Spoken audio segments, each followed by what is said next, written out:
Hello दोस्तों, स्वागत है आज के मेरे इस वीडियो में। आज मैं लेकर आ गया हूं आपके लिए वार्षिक परीक्षा 2024 कक्षा 11 भौतिक विज्ञान का पेपर। बहुत ही इम्पॉर्टेंट पेपर है और इसी तरीके से आपके भी वार्षिक परीक्षा में आएगा। अगर आपका अभी वार्षिक परीक्षा नहीं हुआ है तो इसी तरीके से कुछ आपका भी पेपर आ सकता है। तो ये पेपर आप पूरा ज़रूर देखिए और इसका हर एक क्वेश्चन का सॉल्यूशन भी पूरा कीजिए। और इसका मैं सॉल्यूशन वीडियो जो है आपका 20 तारीख के बाद लाने वाला हूं। और ये पेपर बहुत ही इम्पॉर्टेंट है, इसलिए पूरा पेपर देखिए और हर एक क्वेश्चन को सॉल्व करिए, जिससे कि आपका अच्छे से अच्छा मार्क्स इसमें आ सके। और इसी तरीके का पेपर हर साल आपके प्री बोर्ड, वार्षिक परीक्षा और जो भी आपके एग्ज़ाम होते हैं उसके मैं पेपर अपलोड करता रहता हूँ। तो चैनल को ज़रूर सब्सक्राइब कर लीजिए। आगे के भी होने वाले जो आपके एग्ज़ाम हैं उसके भी मैं जल्द से जल्द वीडियो डालने वाला हूँ। तो यहाँ पर आपका सबसे पहले भौतिक विज्ञान का पेपर है, तो इसको मैं पूरा आपको दिखा दे रहा हूँ और बहुविकल्पी का जो आंसर वो मैं बता दे रहा हूँ। अगर आपको इस पेपर का पीडीएफ चाहिए तो उसके लिए प्रेपवेव ऐप का लिंक मेरे डिस्क्रिप्शन बॉक्स में, वीडियो के डिस्क्रिप्शन बॉक्स में दिया गया है। वहाँ से आप प्रेपवेव डाउनलोड कर लीजिए। उस पर आपको इस पूरे पेपर का पीडीएफ देखने को मिल जाएगा। बहुत ही इंपॉर्टेंट पेपर है, तो पूरा पेपर जरूर देखिए। यहाँ पर सबसे पहला क्वेश्चन स्टार्ट होता है, पूर्णतः दृढ़ पिंड के लिए यंग प्रत्यास्थता गुणांक का मान है। तो ये बहुविकल्पी प्रश्न है, 6 प्रश्न है, एक एक नंबर के हैं। तो यहाँ पर पूर्णतः दृढ़ पिंड के लिए यंग प्रत्यास्थता गुणांक का मान जो होता है वो इन्फिनिटी होता है। साबुन के घोल के बुलबुले के भीतर आधिक्य दाब होता है। तो जो साबुन का घोल होता है उसका जो बुलबुला बन जाता है उसका आधिक्य दाब 4T/R होता है। ये राइट विकल्प है। फिर यहाँ पर आपका अगला क्वेश्चन दिया गया है, ऊष्मा संचरण की दर किस विधि में अधिकतम होती है। तो ऊष्मा संचरण की दर विकिरण विधि में जो है सबसे अधिक होती है। विकिरण विधि में ऊष्मा संचरण की दर अधिकतम होती है। फिर यहाँ पर आपका अगला क्वेश्चन दिया गया है, पूर्ण कृष्णिका की अवशोषण क्षमता होती है। तो पूर्ण कृष्णिका जो एकदम कृष्णिका पूरी तरीके से कृष्णिका पिंड होता है, कोई पदार्थ है तो उसका जो अवशोषण क्षमता है वो 1 होती है। फिर यहाँ पर आपका अगला क्वेश्चन अंगा नंबर दिया गया है, यदि किसी उष्मागतिकी निकाय को 50 जूल उष्मा देने पर निकाय द्वारा 30 जूल कार्य किया जाए तो निकाय की आंतरिक ऊर्जा में परिवर्तन होगा। तो निकाय की आंतरिक ऊर्जा में 20 जूल परिवर्तन होगा। फिर यहाँ पर आपका अगला जो क्वेश्चन दिया गया है, बर्नौली का प्रमेय किसके संरक्षण पर आधारित है। तो बर्नौली का प्रमेय आपका ऊर्जा संरक्षण के नियम पर आधारित है। बहुत ही इंपॉर्टेंट प्रश्न है ये सभी, तो बहुत ही इंपॉर्टेंट पेपर है। इसका पीडीएफ मैं जैसा कि बता दिया हूँ कि प्रेपवेव ऐप पर आपको पीडीएफ इसका मिल जाएगा, वहाँ से आप डाउनलोड कर लीजिए। प्रेपवेव ऐप पर आपके सभी पेपर का जो 11th में होने वाले हैं या फिर 12th के हैं वो सभी पेपर उस पर पीडीएफ अपलोडेड है और वहाँ पर आप अपने पेपर का भी पीडीएफ अपलोड कर सकते हैं। अगर आप उसका सॉल्यूशन चाहते हैं तो हमसे कह सकते हैं और हम आपको उस पर सॉल्यूशन अपलोड कर देंगे लिख करके। तो यहाँ पर बहुत ही इंपॉर्टेंट क्वेश्चन है और प्रेपवेव ऐप पे इसके सभी सॉल्यूशन आपको यहाँ पर वहाँ पर मिल जाएंगे। अभी आपका इसका आज पेपर अपलोड हो जाएगा उस पर प्रेपवेव ऐप पर, तो वहाँ पर आप इसका पेपर का पीडीएफ देख सकते हैं। वहाँ पर आप लॉगिन करेंगे तो 11th पर सबसे पहले टिक कर दीजिएगा। 11th का पेपर आपको देखना है, तो सभी 11th के जितने भी पीडीएफ्स आपके पेपर या फिर सॉल्यूशन होंगे वो सभी आपको देखने को मिल जाएंगे। तो यहाँ पर फिर आपका अगला क्वेश्चन 12 नंबर दिया गया है। ये भी एक एक नंबर के 6 क्वेश्चन हैं। किसी उष्मागतिक निकाय की आंतरिक ऊर्जा से क्या समझते हैं। किसी उष्मागतिक निकाय की आंतरिक ऊर्जा से क्या समझते हैं, ये आपको पहला क्वेश्चन है। फिर गुप्त उष्मा कितने प्रकार की होती है ये आपको लिखना है।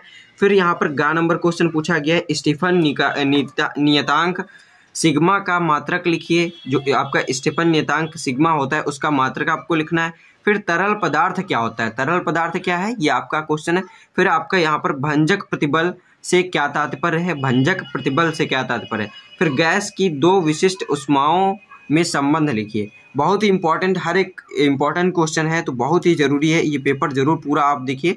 फिर यहाँ पर आपका खंड सा है और पूरे पेपर का सॉल्यूशन खुद से भी करिए, नहीं तो मैं सॉल्यूशन वीडियो तो आपके लिए लाने ही वाला हूँ, नहीं तो आप पूरा पेपर खुद ही सॉल्यूशन कर सकते हैं। फिर यहाँ पर आपका तीसरा का नंबर क्वेश्चन दिया गया, ये 2-2 नंबर के प्रश्न स्टार्ट हो चुके हैं। 8 नंबर के टोटल ये खंड है। यहाँ पर यंग प्रत्यास्थता गुणांक की परिभाषा तथा मात्रक लिखिए। फिर रेखीय प्रसार गुणांक की परिभाषा तथा मात्रक लिखिए। फिर यहाँ पर सरल आवर्त गति की विशेषता लिखिए। तो बहुत ही इंपॉर्टेंट पेपर है, इस तरीके से देख सकते हैं आप, हर एक क्वेश्चन देखेंगे, बहुत ही इंपॉर्टेंट है। तो ये पेपर आप पूरा ज़रूर सॉल्व करिए। फिर यहाँ पर आपका अगला क्वेश्चन है घ नंबर, घ नंबर ऊष्माधारिता की परिभाषा तथा सूत्र लिखिए। ऊष्माधारिता तथा इसका सूत्र लिखना है, उसकी परिभाषा तथा सूत्र। फिर यहाँ पर आपका अगला क्वेश्चन दिया गया है। अगला क्वेश्चन द नंबर है तीन नंबर के क्वेश्चन ये स्टार्ट हो चुके हैं। 30 नंबर का ये खंड है। द नंबर प्रतिबल तथा विकृति की परिभाषा तथा मात्रक लिखिए। फिर हुक का नियम लिखिए। फिर यहाँ पर आपका पास्कल नियम लिखिए। फिर आपका उसका इस एक द्रव स्तंभ द्वारा उत्पन्न दाब का सूत्र प्राप्त कीजिए। फिर वेग प्रवणता से क्या तात्पर्य है, सहायता गुणांक की परिभाषा तथा विमा लिखिए। फिर संसंजक तथा असंजक बलों में से क्या तात्पर्य है, कांच की नली में जल दीवारों के से क्यों चिपक जाता है, ये आपको लिखना है। फिर यहाँ पर आपका किरचॉफ का नियम लिखिए एवं सिद्ध कीजिए। बहुत ही इंपॉर्टेंट क्वेश्चन है। फिर आपका यहाँ पर आपका स्टार्ट हो जाता है 5वां क्वेश्चन का नंबर ऊष्मागतिकी का प्रथम नियम लिखिए। एक आदर्श गैस के आयतन में 50 N/मीटर स्क्वायर नियत दाब पर न्यूटन प्रति मीटर स्क्वायर नियत दाब पर 0.5 मीटर क्यूब का प्रसार होता है। गैस द्वारा कृत कार्य ज्ञात कीजिए। फिर यहाँ पर सीमांत वेग किसे कहते हैं, सिद्ध कीजिए कि सीमांत वेग इतना होता है। फिर इसी तरीके से आपका अगला क्वेश्चन पूछ लिया गया। ग नंबर स्टीफन का नियम लिखिए। किसी 10 सेंटीमीटर लंबी तथा 5 सेंटीमीटर स्क्वायर क्षेत्रफल वाली धातु की छड़ के ऊष्मीय प्रतिरोध की गणना कीजिए। ऊष्मा चालकता गुणांक इतने किलो कैलोरी मीटर प्रति सेकेंड यहाँ पर डिग्री सेल्सियस है। तो यहाँ पर आपको ये क्वेश्चन यहाँ पर प्रतिरोध की गणना करना है। फिर यहाँ पर इसी तरीके से आगे के क्वेश्चन दिए गए हैं, तो ये आप देख लीजिए।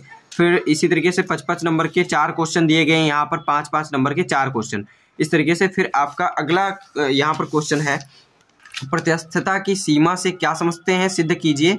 रबड़ की तुलना में स्टील अधिक प्रत्यास्थ है। हर साल पूछा जाने वाला ये क्वेश्चन है, बहुत इंपॉर्टेंट। बर्नौली की प्रमेय लिखिए तथा सिद्ध कीजिए। ये भी बहुत इंपॉर्टेंट क्वेश्चन है, हर साल ही पूछा जाता है।